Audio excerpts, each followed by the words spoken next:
ओम श्री गणेशाय नमः। ओम नमः शिवाय। हरे कृष्णा। प्रेम से बोलिए छठी मैया की जय हो। सूर्य देव की जय हो। आप सभी का दिन शुभ और मंगलमय हो। आप सभी बहनों को छठ व्रत की हार्दिक शुभकामनाएं। आज मैं आपको सुनाने जा रही हूँ छठ पर्व की पौराणिक कथा। तो आप सभी बहनें इन कथाओं को पूरी श्रद्धा और प्रसन्नचित मन से पूरा पूरा जरूर सुनिए, क्योंकि कथा को अधूरा सुनने से हमारी मनोकामना पूरी नहीं होती और ना ही हमें भगवान का आशीर्वाद मिलता है। तो जो भी महिला इस व्रत को पूरे विधि विधान से करती है, उसी कथा को भी पूरा पूरा जरूर सुनना चाहिए। तो आप सभी के जीवन की मंगल कामना करते हुए कथा को सुनते हैं। तो सबसे पहले सुनते हैं सूर्य भगवान की कथा। पूर्व गिरी उद्याचल तथा पश्चिम गिरी अस्ताचल के रूप में सूर्यदेव आपको नमस्कार है। हे सूर्यदेव, ज्योतिर्गणों के स्वामी और दिन के अधिपति, आपको प्रणाम है। आप जय स्वरूप, विजय और कल्याण के दाता हैं। आपके रथ में घोड़े जुते रहते हैं। मैं आपको बार बार नमस्कार करती हूँ। हे सूर्यदेव, आप अदिति के पुत्र होने के कारण आदित्य नाम से प्रसिद्ध हैं। मैं आपको नमस्कार करती हूँ। आज छठी मैया के अवसर पर हम एकाग्रचित होकर आपकी कथा को सुन रहे हैं। तो आप हमारी सभी मनोकामनाओं को पूरी करना। एक ब्राह्मण था। वह सूर्य भगवान का परम भक्त था। रोजाना नहाता धोता, कहानी कहता और सूर्य देव की पूजा करता। पर वह ब्राह्मण कमाई के नाम पर कुछ नहीं करता था। ब्राह्मण घर में रहता तो ब्राह्मणी बार बार कमाने के लिए परेशान करती। अगर कहीं बाहर जाता तो अड़ोसी पड़ोसी उसे निकम्मा कहकर चिढ़ाते। तो उन सबके ताने सुन सुनकर ब्राह्मण परेशान हो गया।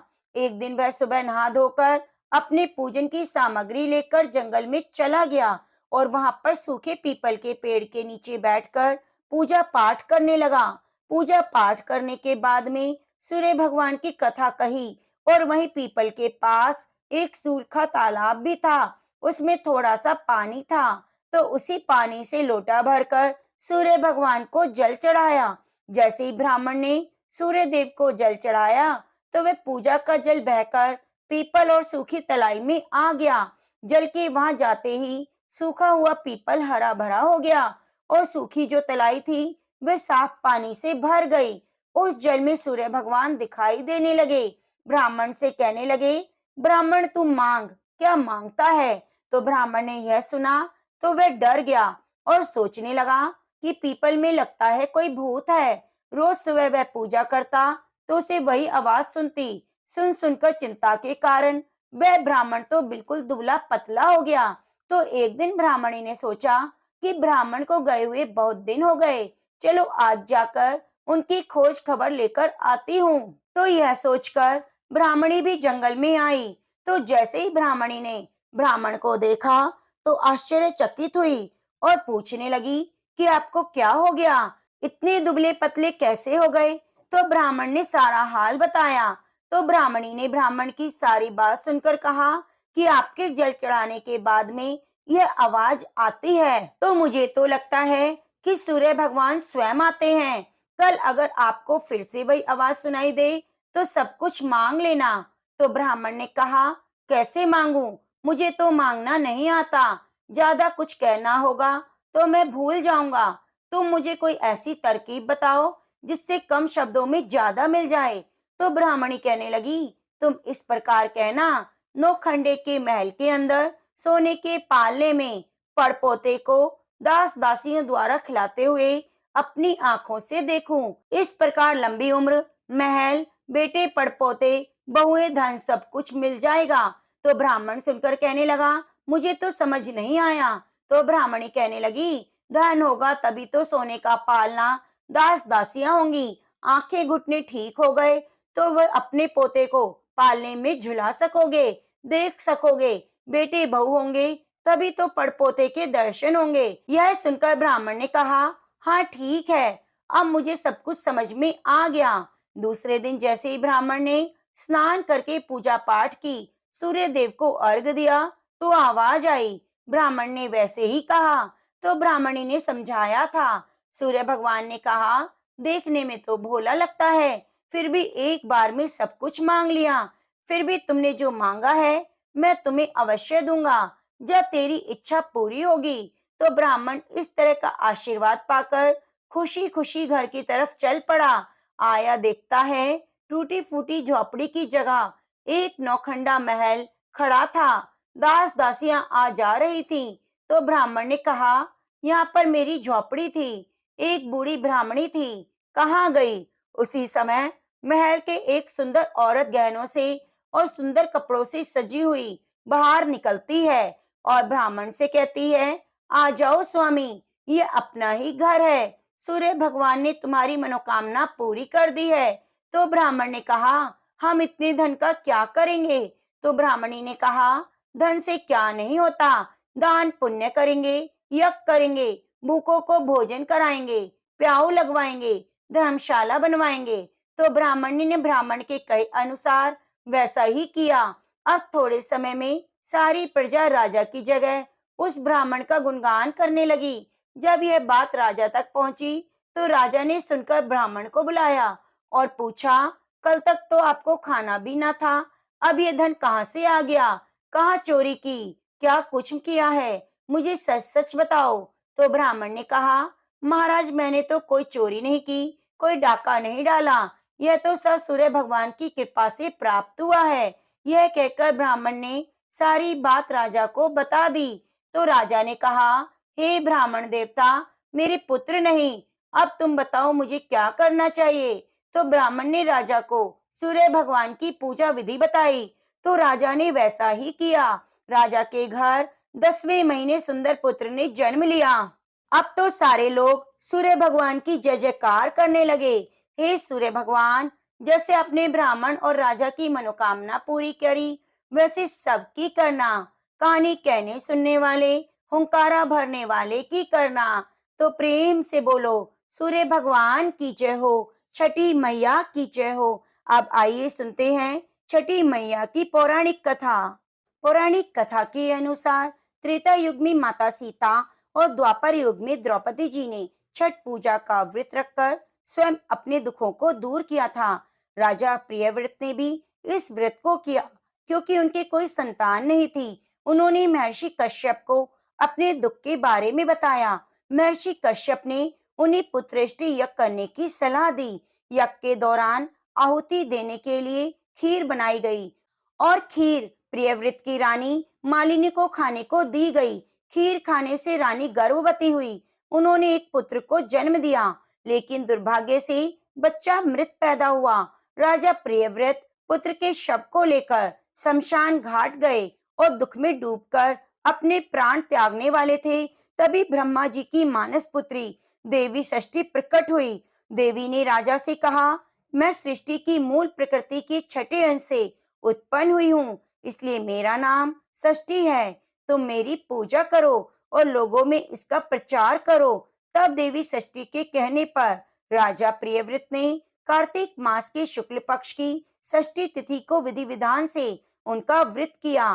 देवी की कृपा से जल्दी ही एक स्वस्थ पुत्र की प्राप्ति हुई। राजा ने पुत्र पुनः प्राप्त करने के बाद नगर वासियों को षष्ठी देवी का प्रताप बताया। तभी से षष्ठी देवी की आराधना, उनके व्रत की शुरुआत हुई। रामायण की कहानी के अनुसार जब रावण का वध करके राम जी देवी सीता और लक्ष्मण जी के साथ अयोध्या वापस लौटे थे, तब माता सीता ने कार्तिक शुक्ल षष्ठी तिथि को व्रत रखकर कुल की सुख शांति के लिए षष्ठी देवी और सूर्य देव की आराधना की थी। इसके अलावा द्वापर युग में द्रौपदी ने भी अपने पतियों की रक्षा और खोया हुआ राजपाट पाने के लिए यह व्रत किया था। छठ महापर्व में भगवान भास्कर को अर्घ देने की परंपरा है। बिहार के सूर्य मंदिर से ही भगवान भास्कर को अर्घ देने की परंपरा प्रचलित हुई। मान्यताओं के अनुसार भगवान श्री कृष्ण के पौत्र राजा श्याम को भी कोई रोग हो गया था, जिसके बाद उन्होंने मंदिर के पास स्थित सरोवर में स्नान ध्यान कर सूर्य देव की उपासना की, जिसके बाद राजा श्याम को कुछ रोग से मुक्ति तो मिली थी। भगवान सूर्यदेव का यह मंदिर नालंदा जिले के बिहार से 10 किलोमीटर की दूरी पर बड़गांव में स्थित है। ऐसा माना जाता है कि द्वापर काल में जब भगवान कृष्ण यहाँ पांडवों के साथ राजगीर आए हुए थे, तो उन्होंने बड़गांव पहुंचकर भगवान भास्कर की आराधना की। बड़गांव से छठ व्रत के प्रारंभ की कई गाथाएं प्रचलित हैं, जिनमें से एक के अनुसार महर्षि दुर्वासा भगवान कृष्ण से मिलने के लिए द्वारका गए हुए थे। उस समय भगवान माता रुक्मणी के साथ विहार कर रहे थे। महर्षि दुर्वासा को देखकर राजा श्याम को किसी बात पर हंसी आ गई, जिसके बाद उन्होंने राजा श्याम को कुष्ठ रोगी होने का श्राप दे दिया। राजा श्याम के कुष्ठ रोग से ग्रसित होने के बाद भगवान वासुदेव ने श्याम को रोग से निवारण के लिए सूर्य देव की उपासना और सूर्य शशि की खोज करने की सलाह दी। भगवान कृष्ण की सलाह पर जब राजा श्याम सूर्य शशि की खोज में भटकते रहे, राजगीर तक आ पहुंचे, तो इस दौरान उन्हें जोर की प्यास लगी, जिसके बाद उन्होंने अपने सेवक को कहीं से पानी खोजकर लाने का आदेश दिया। जंगल होने के कारण सेवकों को दूर दूर तक पानी नहीं मिला। बहुत खोजने के बाद सेवक को एक गड्ढे में थोड़ा सा जल मिला, लेकिन वह बहुत गंदा था। जब सेवक ने वह पानी लाकर राजा श्याम को दिया, तो राजा ने उस पानी से हाथ पैर धोकर जल का सेवन किया, और जल का सेवन करते ही राजा श्याम का कुष्ठ रोग ठीक होने लगा। तब राजा ने 49 दिनों तक राजगीर में रहकर सूर्य भगवान की उपासना और अर्घ दान किया।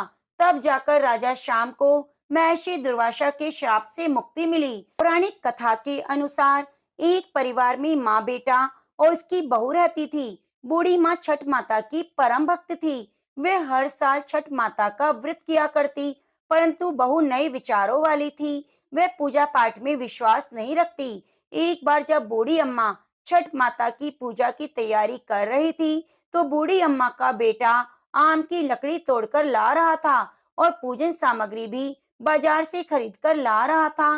तभी बुढ़िया माई की बहू बूढ़ी अम्मा पर हंस रही थी और कहने लगी, अम्मा दुनिया कहाँ से कहाँ तक पहुँच गई, लेकिन आज भी आप इतना अंधविश्वास करती हैं। पढ़ी लिखी बहू की बातों का बूढ़ी अम्मा पर कोई प्रभाव नहीं पड़ा। बूढ़ी अम्मा तो अपनी ही धुन में मस्त थी। जब बूढ़ी अम्मा पूजा करने को तैयार हुई, परंतु बहू ने कहा, माई यह सब बेकार है। इस उम्र में 3 दिन भूखी रहोगी तो बीमार पड़ जाओगी और अपनी सेहत को भी बिगाड़ लोगी। भूख प्यास से न जाने क्यों हम लोग खुद को सताते हैं। नई बहू की यह बातें सुनकर उसके भोलेपन पर बुढ़िया माँ मुस्कुराने लगी और कहा, अरे बहू, शादी के बाद मेरी संतान नहीं थी, तब मैंने यही व्रत किया।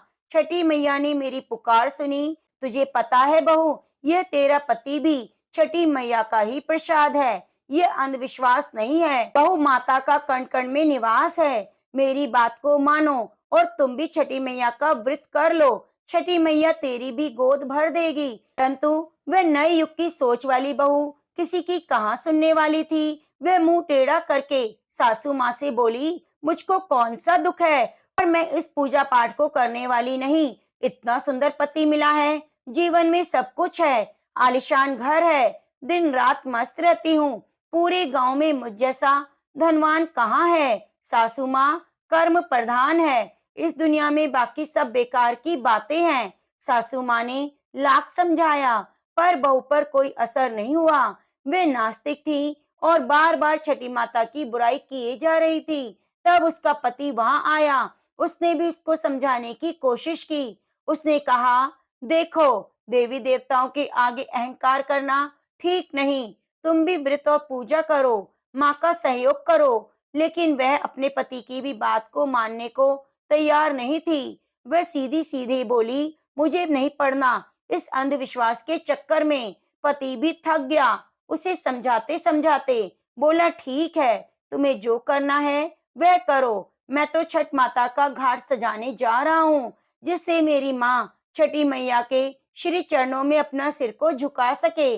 बेटा हाथ में कुंडल लेकर घाट पर चला जाता है। छठ माता की पूजा के लिए सुंदर घाट बनाने में जुट जाता है। अपनी माँ की पूजा की तैयारी कराने में माँ की मदद करता है। आम की लकड़ी को जलाकर अपनी माँ को उसके साथ ठिकुआ सुखाता है।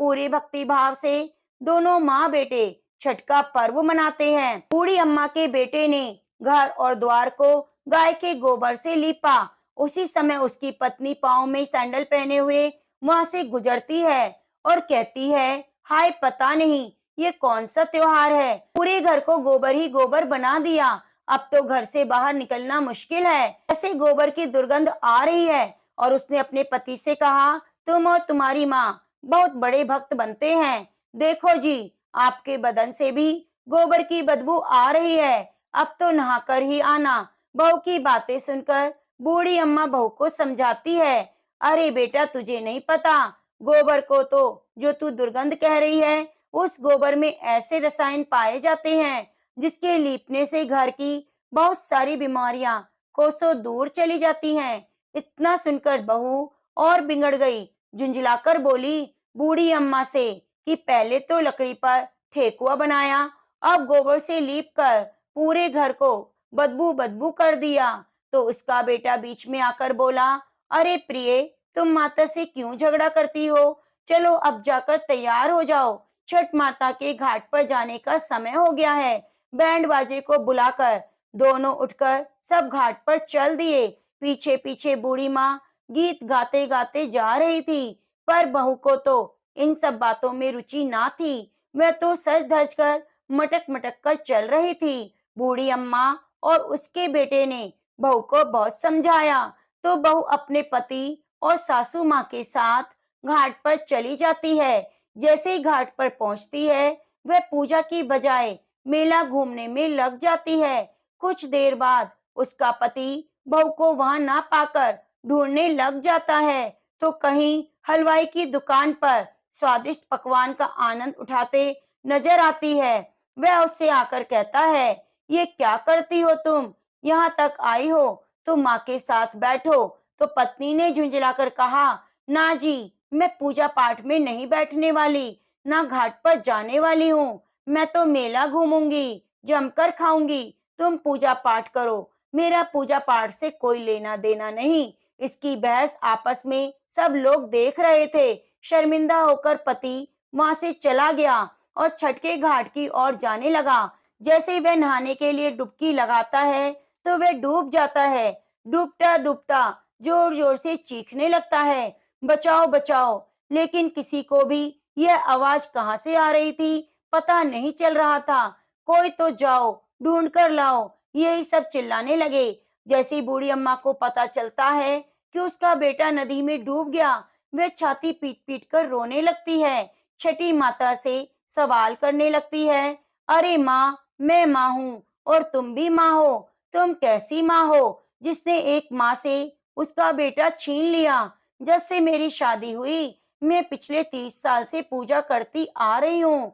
माँ बोल मेरी भक्ति में कौन सी कमी थी जो तूने मेरी गोद को सूनी कर दिया, मुझसे मेरे लाल को छीन लिया, बोल क्यों छीना तूने। अरे माँ मैं तो छठ घाट तेरी पूजा करने आई और तूने तो मेरी दुनिया ही उजाड़ दी। हे माँ यदि जाने अनजाने कोई गलती हुई तो उसकी सजा मेरे बेटे को मत दो, मेरे लाल को लौटा दो। यदि तूने लाल नहीं लौटाया तो यह बूढ़ी भक्त यही इसी नदी में कूदकर अपने प्राण त्याग देगी। अब तो मेरे बेटे को लौटा दो, मेरे भी प्राण ले लो। तो उधर मेले में सबको आगाह किया जा रहा था कि छठ घाट पर आए सभी व्यक्तियों को सूचित किया जाता है कि घाट के गहरे पानी में ना जाएं। अभी अभी सूचना मिली है कि एक व्यक्ति गहरे पानी में डूब गया है, पानी में आगे जाने पर खतरा है, इसलिए कोई भी नदी के गहरे पानी में ना जाए। यह सुनकर बहू दौड़ी दौड़ी आती है और जाकर देखती है उसकी सासू माँ दहाड़ मार मार कर रो रही है। उसका पति इस दुनिया में नहीं रहा तो उसे सदमा लग जाता है। वह जोर जोर से चीखने लगती है, रोने लगती है, लोगों की ईख को उठा उठा कर फेंकने लगती है। चीख चीख कर बूढ़ी माँ से पूछती है, मैंने तो पहले ही कहा था छठ का व्रत मत करो, ये सब ढोंग है, अंधविश्वास है। ध्यान ना देने के कारण आज मेरा पति मुझसे दूर चला गया। इस सास को भला बुरा बोलते हुए वे छठ माता को कोसने लगी। इस घटना को देखकर वहां सभी लोगों की सांसें रुक जाती हैं। सब लोग आपस में बातें करते हैं। बेचारी के साथ बहुत बुरा हुआ। मन ही मन सभी लोग छठ माता को पुकारने लगते हैं, हे माँ, इस बुढ़िया की पुकार सुन लो। अब छठ माता तो छठ माता है, वे दयालु है, अपने भक्तों को कभी निराश नहीं करती, उन्हें बेसहारा और उदास नहीं छोड़ती। इधर पुत्र वियोग में बूढ़ी माँ अपनी जान देने को पानी में जाती है, वैसे ही नदी के अंदर से एक लहर उठती है और लहर के किनारे पर जोर से आ जाती है। उसी लहर में से बूढ़ी माता का बेटा भी बाहर आ जाता है। इस दृश्य को देखकर वहां सभी लोगों की आंखें खुली की खुली रह जाती हैं, सबकी आंखों में आंसू आ जाते हैं। बाद में बूढ़ी माँ खुशी से जोर जोर से रोती है, बहू भी खुशी के आंसुओं को रोक नहीं पाती। यह दृश्य चल ही रहा था कि बादलों से कड़कने की आवाज आई और आकाशवाणी हुई। छठी माता ने कहा, मेरी पुत्री, मैं किसी का अहित नहीं करती, मैं तुम्हारी आंखों से अज्ञानता का पर्दा उठाने के लिए ही तुम्हारे पति को पानी में डुबोया था। पुत्री, मैं सदैव अपने भक्तों की रक्षा करती हूँ। इस कलयुग में जो भी भक्त मेरी पूजा सच्चे मन से करता है, मैं उसकी सभी मनोकामनाएं पूरी करती हूँ। इतना कहकर छठी माता अंतर ध्यान हो गई और वहां खड़े सभी भक्तों ने छठी माता के नाम से जयकारा लगाया। अब बहू को भी पछतावा होता है और वह भी छठी मैया पर विश्वास करने लगती है और उनका व्रत करती है। पूजा करने के लिए वह घाट पर आई। सास बहू और बेटे ने खुशी खुशी छठ माता का की पूजा की। हे छठी माता, जैसे अपनी बहू और सास पर अपनी कृपा की, वैसे सभी पर बनाए रखना। कहानी कहने सुनने वाले, हुंकारा भरने वाले पर बनाना। प्रेम से बोलो छठी माता की जय।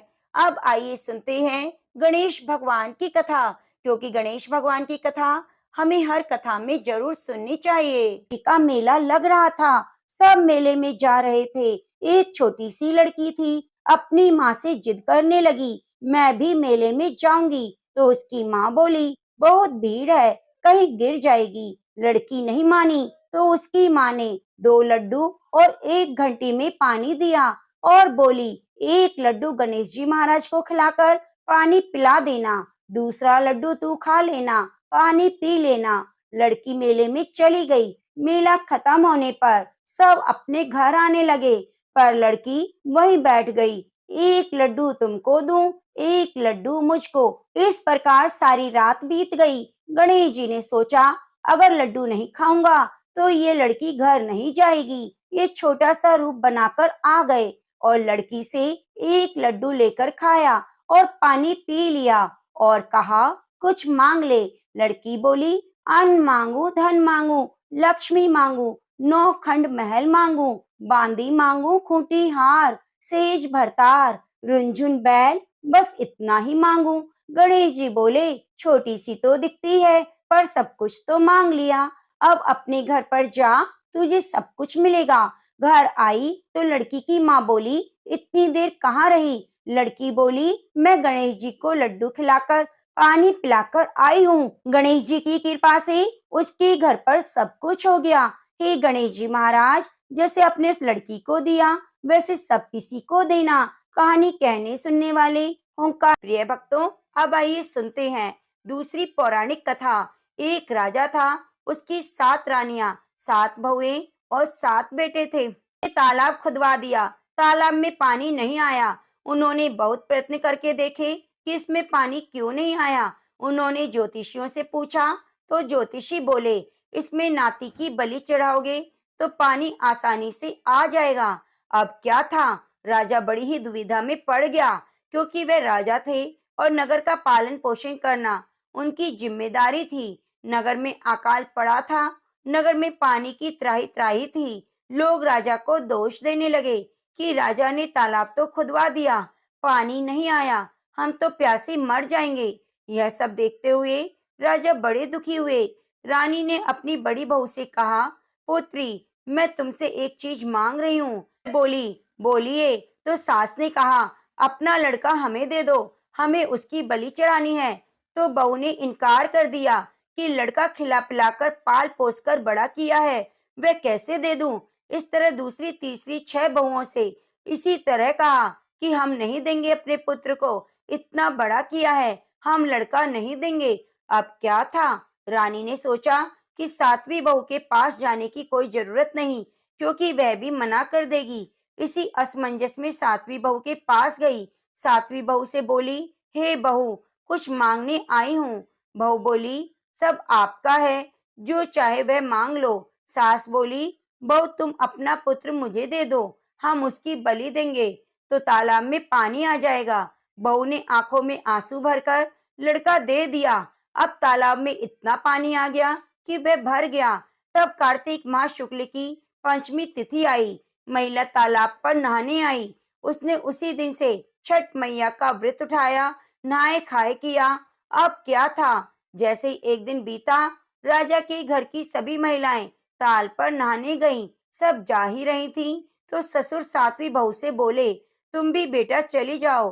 बहू ने सोचा, हमारे तो लड़का है ही नहीं, पर ससुर कह रहे हैं तो उनके आदेश से ताल पर नहाने चली जाऊंगी। सब महिलाएं ताल पर नहा रही थीं, तो एक छोटा सा बालक खेलते हुए गोदी में आ गया। सबने कहा कि ये किसका लड़का है। सबने इनकार कर दिया। तो बहू ने देखा कि लड़का उसका है। उसने बालक को आंचल में उठा लिया और घर आकर छठी मैया की पूजा की। तो एक बार श्रद्धा के साथ फिर से बोलिए, छठी मैया की जय हो। हे छठी मैया, जिस प्रकार आपने छोटी बहू को दिया, वैसे सबको देना, सबके पुत्रों की रक्षा करना, कहानी कहने सुनने वाले, हुंकारा भरने वाले की करना। ओम नमः शिवाय। भक्तजनों, अब आइए सुनते हैं लपसी तपसी की कथा। यह कथा हमें हर कथा कहानी में जरूर सुननी चाहिए।